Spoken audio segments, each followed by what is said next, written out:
What's up, Giants fans? Back at it with another New York Giants video. And in this video, I want to talk about the undrafted free agent class that the Giants brought in for 2024. But first, folks, if you're new to the channel, make sure to check us out on all our social media platforms below: Instagram, Twitter, and YouTube at bigblueavenue. Appreciate all of your support. So let's get into those UDFAs the Giants brought in. So Giants had only 6 draft picks this year.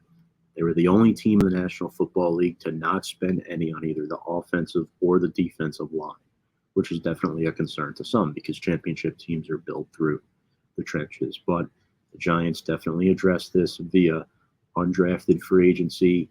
First and foremost, they brought in veteran DB David Long Jr. I think that was a decent acquisition, some depth to potentially compete for a roster spot.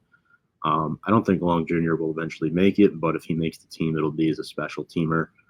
Former Super Bowl champ with the Rams, so definitely intriguing guy who has bounced around the league. I believe he's been on 4 teams now. The Giants will be his 5th. But first up, Giants brought in Alex Johnson, cornerback from LSU, just $115,000 guaranteed. Played a lot against Malik Neighbors in practice this year, so this move makes a lot of sense. Prior to that, he played 5 seasons at UCLA, 5 picks last season. Again, mentioned $115,000 guaranteed.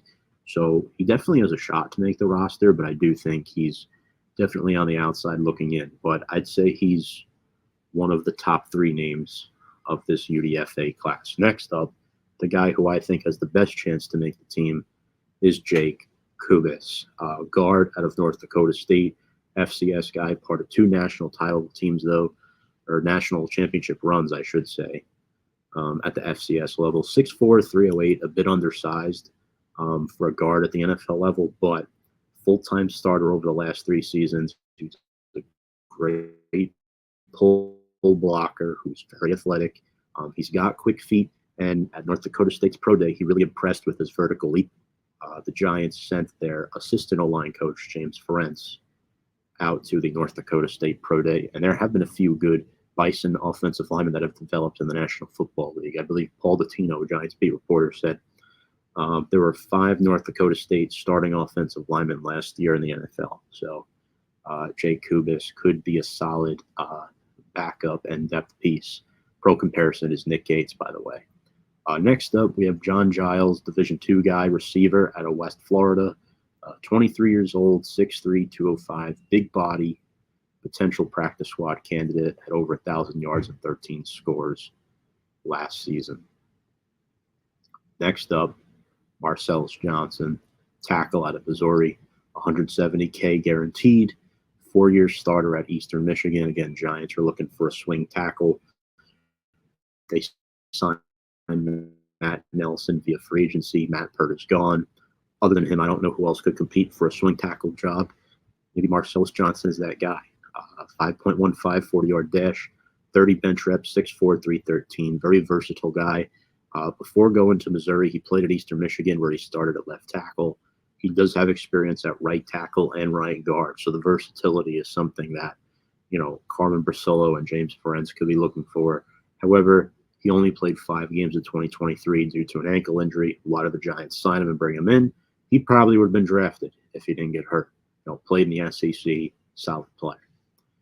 Next up, defensive tackle, Casey Rogers. Now, DT is one of the positions I thought and wished Giants had spent at least 1 draft pick on. We know Joe Shane did it the previous 2 years, taking VJ Davidson and Jordan Riley on day 3.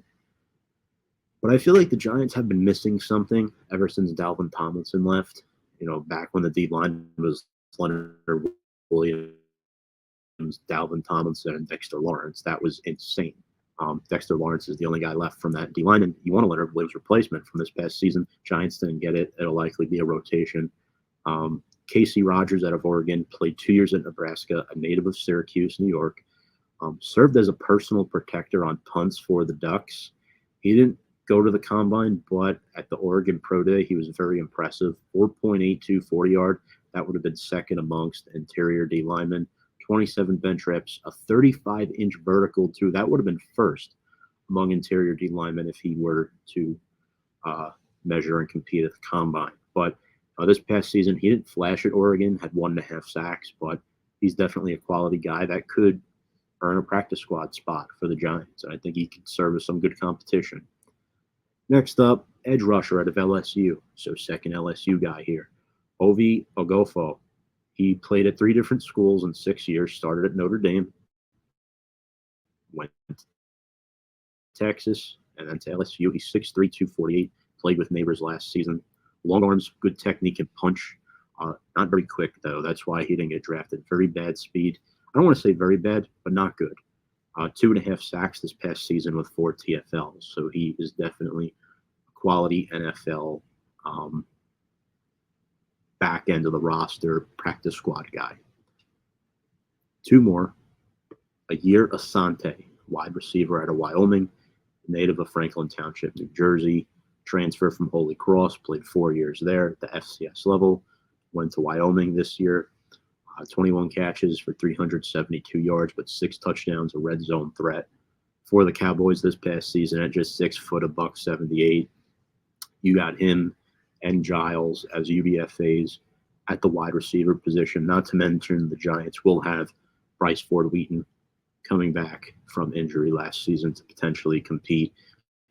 They also brought in Chase Cota, a wide receiver as well. And lastly, from Ireland, County Derry, Jude McNamee out of Rutgers, former GAA star, played a little rugby, played 1 season at D2 before transferring to Rutgers. Did not place kick last year, but was still on the team, did kickoffs.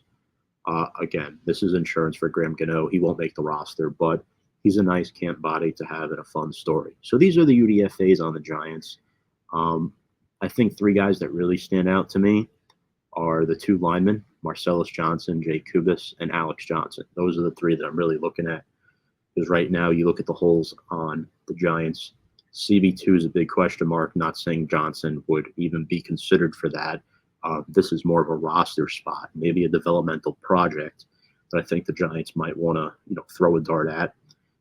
Jay Kubas, we saw what Nick Gates became. And then, of course, Marcellus Johnson. Giants were in need of a swing tackle. Maybe he's good enough to compete with Matt Nelson. I don't know. We will see what happens. Folks, let me know what you think in the comments section below. Which UDFAs do you like the most? Do you wish the Giants went after anyone else? Let me know what you think. Make sure to smash that like button, subscribe to the channel. Appreciate you all. Without further ado, let's go Big Blue.